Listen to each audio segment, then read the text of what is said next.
Yang pertama, dalam pembahasan kali ini kita akan membahas tentang luka batin atau unfinished business.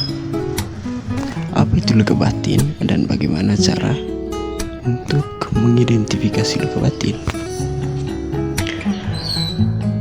Luka bukan hanya luka fisik, tapi juga ada luka batin. Sedari kecil kita jarang membicarakan luka batin karena terlalu abstrak dan mungkin terlalu tabu. Berbeda dengan luka fisik yang jelas wujudnya. Misalnya ketika terjatuh dan terluka di bagian lutut, ibu kita segera membasuh dan membersihkannya. Ayah mungkin akan segera mencari obat-obatan dan membersihkannya atau untuk menyembuhkannya dan menutup bagian lukanya. Kita bisa tahu pasti bentuk luka tersebut, dan cairan merah itu bernama darah. Dari situ kita belajar bahwa ketika ada luka harus segera dibersihkan agar tidak infeksi dan bernanah. Namun, saat kita menangis karena harus pindah sekolah dan meninggalkan teman lama, saat kita kecewa karena tidak juara, saat kita marah karena orang tua berbohong demi menenangkan diri kita, tidak ada satupun orang yang memberitahu bahwa tiap emosi punya nama. Tidak ada yang mengajarkan bahwa peristiwa-peristiwa itu bisa menimbulkan luka meski tidak ada wujud darahnya. Luka itu adalah luka batin yang juga perlu diobati. Tapi mereka hanya berkata, "Udah ya nak, jangan nangis. Udah besok kita jalan-jalan aja." Atau, "Ih jelek kalau nangis. Yuk papa beliin es krim ya, biar gak nangis lagi." Luka batin kita tak pernah disembuhkan. Yang ada hanya terus dialihkan. Saat dewasa, kita merasakan amarah pada orang tua, rasa curiga yang amat besar pada pacar, atau merasa tak pernah punya teman dekat dan selalu merasa diabaikan. Kita tak pernah tahu di mana rasa itu berada dan dari mana perasaan itu berasal. Perselisihan, pengabaian, konflik, kritik, tangis seakan selalu mewarnai kehidupan dewasa kita. Banyak yang merasa hidup kita harusnya baik-baik saja karena kita berpendidikan, sudah punya pekerjaan, sudah punya pacar, dan kedua orang tua masih sehat serta hidup berkecukupan. Dengan keadaan seperti itu, kita menyangka akan berbahagia, alih-alih kita merasa hampa dan seperti tidak mengenal diri kita sendiri. Namun sesungguhnya yang tidak kita kenal adalah emosi dan luka-luka batin yang kita endapkan bertahun-tahun lamanya sejak kita masih kecil dan sangat lugu.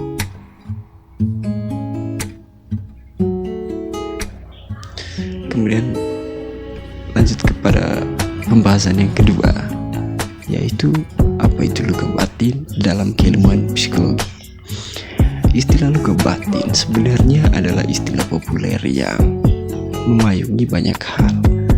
Luka batin sendiri awalnya adalah istilah medis. Luka sendiri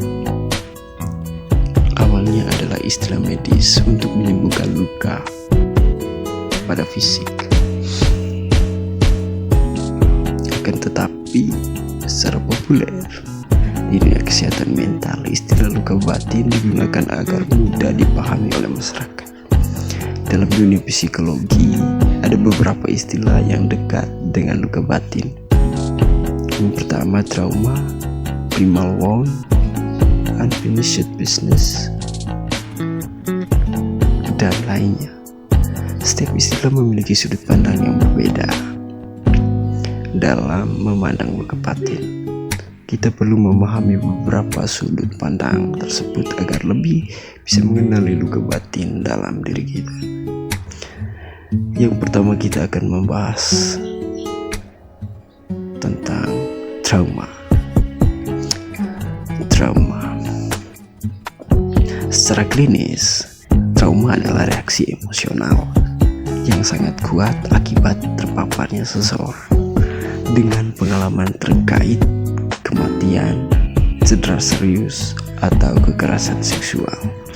Pengalaman tersebut dapat terjadi dengan mengalami langsung peristiwa traumatis, menyaksikan langsung peristiwa itu pada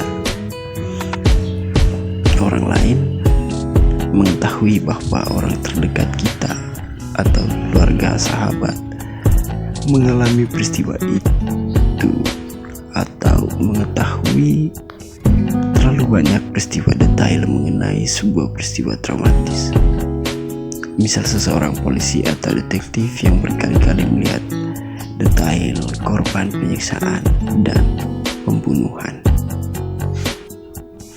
Penjelasan di atas adalah trauma pada koridor post traumatic stress disorder atau PTSD, sebuah gangguan mental yang tercatat dalam buku klasifikasi gangguan jiwa. Penjelasan tersebut membatasi trauma pada kejadian yang sangat spesifik, yakni kematian, cedera serius, dan kekerasan seksual. Selain ketiga peristiwa tersebut, seseorang juga dapat mengalami trauma karena terpapar perang, baik sebagai tentara atau sebagai warga sipil yang mengalami kejadian secara langsung. Mengalami penyerangan atau ancaman secara fisik seperti dipukul, dirampok, dijamret, dibegal, atau memiliki pengalaman kekerasan fisik saat masih kecil, diculik, disandra, melihat langsung serangan teroris, terkena bencana alam, dan lainnya. Akan tetapi penggunaan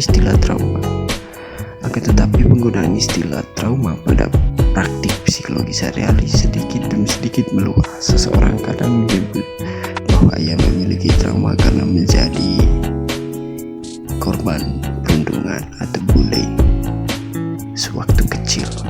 Orang lain mungkin bercerita bahwa ia punya trauma terhadap pernikahan karena pernah menyaksikan orang tuanya berkelahi, adu argumen, dan bercerai. Dalam bahasa sehari-hari, istilah trauma kita gunakan untuk merujuk pada peristiwa spesifik yang menyakitkan batin, yang membekas, yang menjadikan kita takut, enggan, dan menjauhi sesuatu. Apa yang dialami oleh dua contoh di paragraf atas mungkin tidak bisa dibilang sebagai trauma secara klinis, tetapi siapa yang mendengar akan mengamini bahwa apa yang mereka alami adalah peristiwa yang amat menyakitkan dan traumatis. Dari penggunaan istilah trauma baik secara klinis atau sehari-hari dapat disimpulkan bahwa istilah trauma memang biasanya digunakan untuk menyebutkan suatu pengalaman atau peristiwa spesifik dalam hidup kita. Di dalam peristiwa tersebut sangat nyata dan sangat berat, baik bagi diri kita atau bahkan dari kacamata orang lain. Hal ini sedikit berbeda dengan istilah unfinished business dan primo one yang akan kita bahas nantinya. Ketika seseorang memiliki trauma, ia dapat mengganggu hidup hingga pada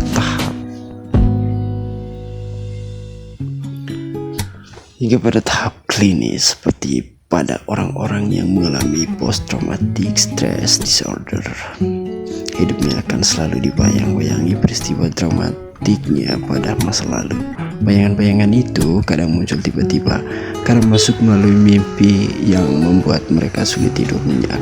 Bayangan-bayangan itu juga kadang muncul karena melihat sesuatu yang mengingatkannya pada peristiwa traumatik yang dialami. Ketika kilas balik peristiwa traumatik tersebut muncul, maka hal tersebut dapat memicu reaksi ketakutan dan stres seperti halnya yang orang tersebut mengalami trauma atau re-experiencing untuk pertama kalinya. Selain mengalami kilas balik memori, orang dengan trauma juga kadang sangat mudah sekali tersinggung, marah, dan tidak bisa mengontrol emosi. Hal ini bisa terjadi karena mereka selalu waspada atau hyperarousal terhadap segala sesuatu di sekitar mereka. Misalnya, seorang tentara yang pernah menyaksikan kematian temannya akibat ranjau darat akan sangat berhati-hati dalam melangkah dan akan mengalami teror saat mendengar panci jatuh atau suara rumput yang diinjak. Terakhir, orang-orang dengan trauma juga selalu berusaha menghindari atau avoidance berbagai hal yang dapat mengingatkan mereka atas peristiwa traumatik yang pernah mereka alami. Penghindaran ini bisa berupa tempat, orang, atau situasi tertentu. Hal-hal ini membuat mereka mengalami trauma, dapat memunculkan perasaan terpisah atau detachment dari orang-orang di sekitar mereka dan dunia, karena seluruh pikiran mereka rasanya hanya dipenuhi oleh ketakutan dan kilas balik traumanya. Perasaan tersebut juga membuat mereka semakin tidak bersemangat hidup dan sangat pesimis terhadap hidupnya sendiri.